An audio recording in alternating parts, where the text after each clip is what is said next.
وزیراعظم کی زیر صدارت اتحادی جماعتوں کا اہم اجلاس آج ہوگا. ملک کی موجودہ سیاسی صورتحال پر اتحادیوں سے مشاورت ہوگی. وزیراعظم سپریم کورٹ میں زیر سماعت امور پر اتحادیوں کو اعتماد ملیں گے.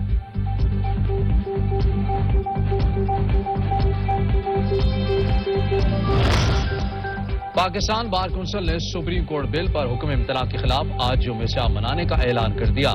سیاسی اور آئینی بحران کے حل کے لیے 4 صوبوں اور اسلام آباد میں وکلا کنونشن بھی بلا لیا. پہلا کنونشن 29 اپریل کو بلوچستان میں ہوگا. بار کونسل نے آئین اور قانون کے ساتھ کھڑے ہونے کے لیے متفقہ قرارداد بھی منظور کر دی.